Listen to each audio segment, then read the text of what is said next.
सूरत तौबा आयत नंबर 2। अऊज़ु बिल्लाहि मिनश शैतानिर रजीम। बिस्मिल्लाहिर रहमानिर रहीम। फसीहू फिल अर्दि अर्बअत अशहुरिन वअलमू अन्नकुम गैरु मुअजिज़िल्लाहि व अन्नल्लाह मुख़्ज़िल काफ़िरीन। सदक़ल्लाहुल अज़ीम।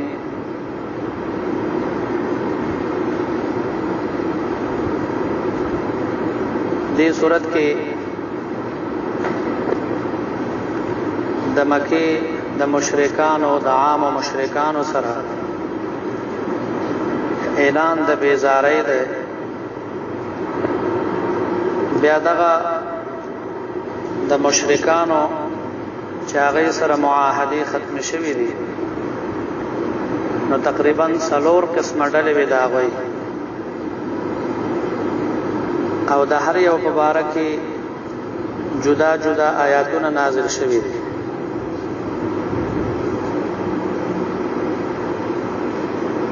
दी सूरत की तकरीबन द मक्की मुकर्रमे द फतह दागे जिक्र तहम पकी इशारा दा। द्वयम द हुनैन द गजा जिक्र हम पकी शवे दा और द तबूक द गजा जिक्र पकी हम रागले दा। अवल पातम काल बांदे मक्का मुकर्रमा फतह शवा बया और पसी पामदगा काल की द हुनैन गजा वशवा और बया पनाहम काल बांदे गज़वे तबूक वशो। बहरहाल नबी अलैहिस्सलातु वस्सलाम और सहाबा किरामो पशपगम काल द हिजरत बांदे इरादा द उम्रे ओकड़ा। तफसीरी वाक़िया पर सूरत फतह के शपगिश्तम पारा के जिक्र शवे खुदी आयातुन सरे हम ताल्लुक़ है न पदी आयातुन अला सड़े पोहेगी चिकला पदग वाक़ियात बांदे जान कोई की। पशपगम काल द हिजरत बांदे नबी अलैहिस्सलाम सरा तकरीबन स्वर लस्सव सहाबा किराम मलगरी हो द उम्रे पनियत बांदे रवान शो मक्के मुकर्रमे थे। मक्का मुकर्रमा दग वक्त द काफिरान पर कब्जा के वा अलता द मक्के काफिरान खबर शो नागई दाना मुख्तल चे मुसलमानान राशि दलता व उम्रा आदा की ज़का खलक बदा ख्याल कई चे दुई द मक्के काफिरान व शिकस्त वर्क नो पदगा बिना बांधे अगैर अवतल लारे बंद करे। बहरहाल नबी अलैहिस्सलाम और सहाबा किराम द हुदैबिया मकाम तौर से हुदैबिया द मक्की मुकर्रमे सर नज़दे दा सह से ज़मीन हरम के दाखिला दा व सब ज़मीन हिल की अलत चौरा से दल तफसीली वाक़िया ढेर उगदा खो मुख्तसर अल्फाजों के द मक्की द काफिरानो सर सुलह वशवा फसुलह के लोई शर्ताओ जजमंग उस्ताद को मंस के बल्लस काला जंग बंदी लस काला बदयो बल सर जंग न को बदी बांधे नबी अलैहिस्सलाम दुई सर तैयार शो। द्वयम शर्त गिदाव चिता सुबह सकाल वापस किए गई इहरामुना बकुलाव कई वापस बशे मदीने मुनव्वरे थे। आइंदा काल ब्या पदी म्याश की बता सुराजई ब्या बा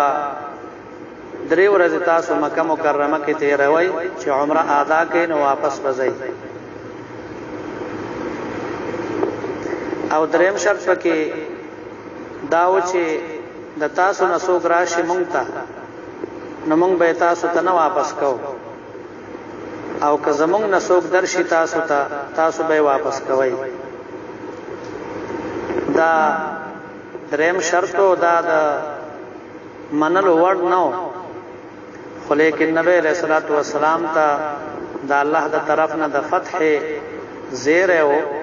نبی علیہ السلام دا شرط مر سره قبول کړ. صحابه کرام په خفاو، نبی علیہ السلام فرمایل تاسو ولې خفقان کوئ؟ که زمونږ نه څوک ورشي دوی ته هغه مرتد شو او مرتد باندې موږ څه کوو چې واپس راغواړو، او که د هغې نه څوک راشي مسلمان شي او موږ ته راشي نو الله به د هغې دپاره لارې کولاو کړي. صلح وشوه په دې باندې. نبی علیہ السلام او صحابه کرام هغه احرامونه کولاو کړه او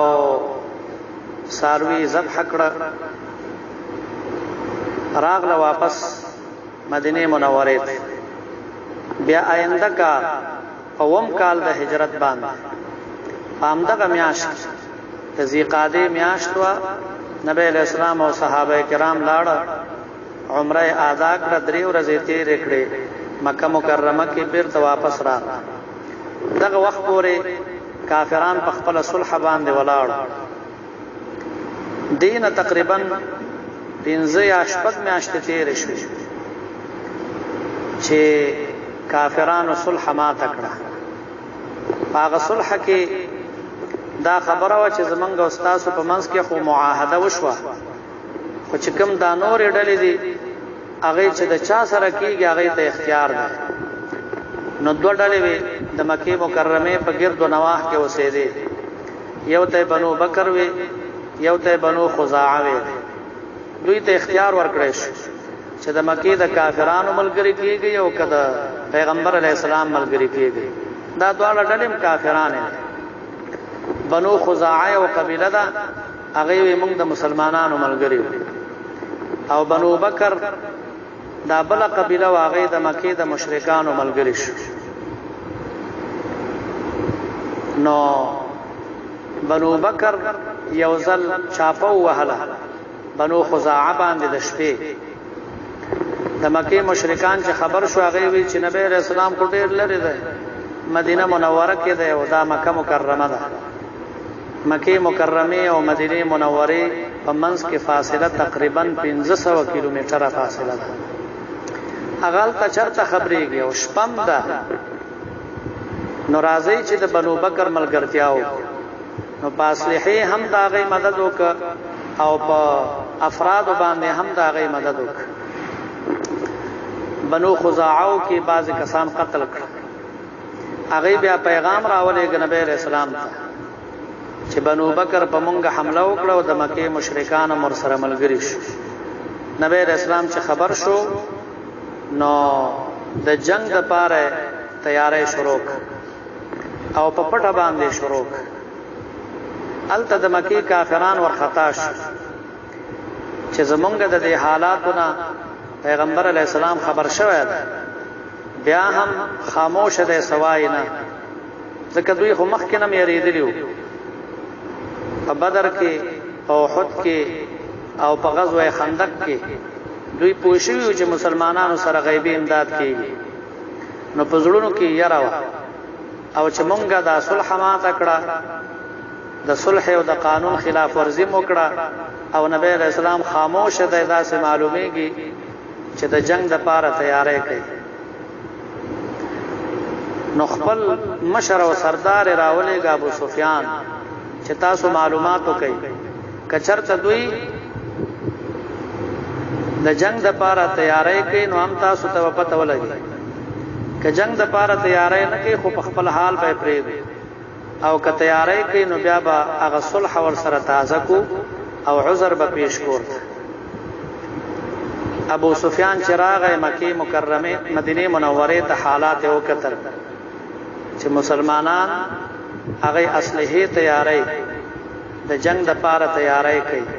نو دا کله یو صحابي ته ورته چې راځه ما سره لاړ شه چې نبی علیہ السلام سره دا صلح تازه کړو، هغه انکار کړ، بل ته یې ووی بل ته یې ووی.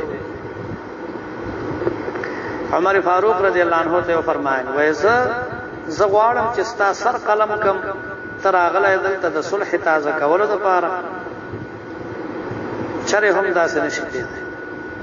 ځکه دوی مخکې بار بار معاهده ماته کړې وي او د دوی ترخی معامله صحابه ته معلومه وي نو څوک هم دې ته تیار نشو چې د سره ملګری شي او نبی رسول الله صلوات و سلام ته ورشي او صلح معاهده بیا دوباره تازه کی نو دام داس نه مراد واپس لاړ مکه مکرمه ته نبی رسول الله صلوات و سلام فاتحانه تور باندې لزر صحابه کرام ور سره ملګریو چې مکه مکرمه ته فاتحانه داخل شو او د رمضان المبارک میاشت نبی علیہ السلام چې مکه مکرمه فتح کړه اول خو چې داخله د مکه مکرمه ته نو اوخه باندې سور او ډیر په عاجزۍ باندې سره دا سخت کړو او روان او دا آیات کریمه به وی جاء الحق وزهق الباطل ان الباطل كان زهوقا حق راغه او باطل ختم شو مکه مکرمه کې نبی رسول الله والسلام چې داخل شو بیا بیت الله تدن شو سو رکعات منځ وک بیا راوت او عام اعلان وک وی فرمایل چې تاسو څومره سکړي نو زه تاسو ته هغه کلمات وایم چې یوسف علی السلام خپل ورونو ته ویلي ورونو چې کله د یوسف علی السلام سره زیاته وک او بیا یوسف علی السلام د مصر بادشاہ شو او بیا ورونه پوه شو چې دا خو زمونږ رور دی یوسف نو معافی دی وغوښته یوسف علی السلام ورته فرمایي لا تثریب علیکم اليوم نن ورځ تاسو باندې ملامتي نشته ز تاسو نه ملامت کو نو نبی رسول الله هم د مکه کافرانو ته فرمایي لا تثریب علیکم اليوم تاسو ته معافی نشته تاسو باندې سملامتیا نشته دینن زمونږ د طرف نه تاسو ټول معافی صرف یو څو کسان دي چې هغه ته معافی نشته هغه کسانو چې هغه په اشعارو کې به د نبی رسول الله او د نبی رسول الله د بیبيانو بدی بیان ولا حجو به کوله ګستاخی به کوله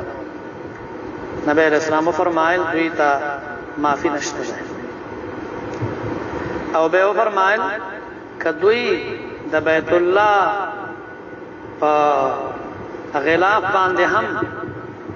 لاسونه نیولی نو بیا هم دوی ته معافی نشته الته قتل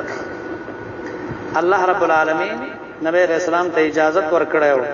په دغه ورځ باندې چې څوک د مستحق د قتل وی هغه حرم کې هم قتل وای شي کني حرم کې قتل منع ده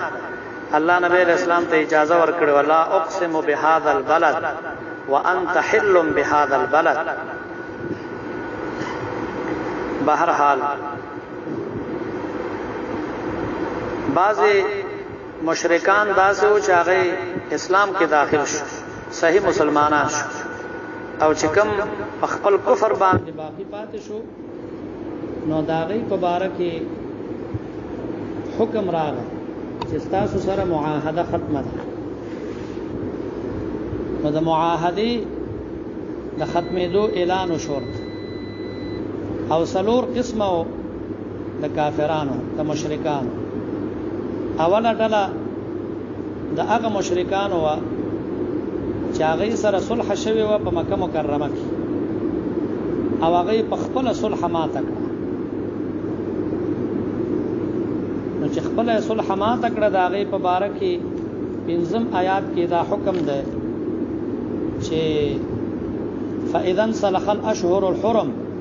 فاقتلوا المشركين حيث وجدتموهم چونکی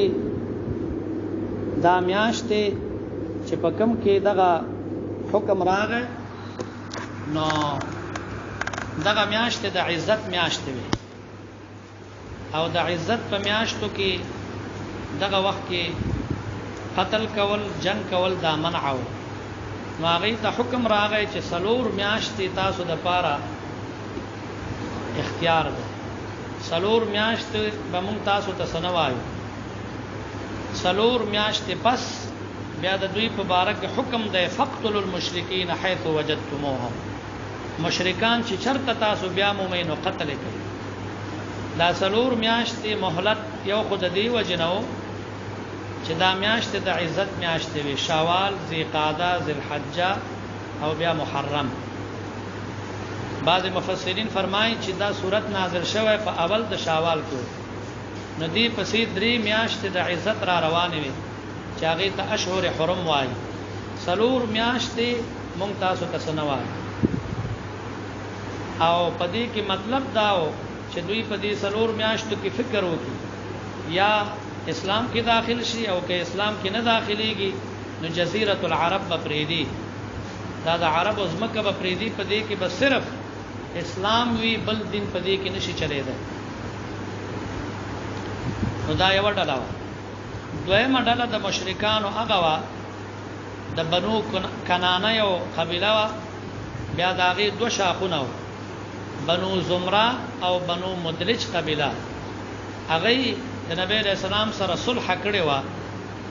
او په هغه صلح کې نه میاشتې پاتې وي. نو داغه په باره کې حکم راغی په دریم آیات کې. الله تعالی فرمای الا الذين عاهدتم من المشركين ثم لم ينقصوا عليكم. سلورم آیات هغه مشرکان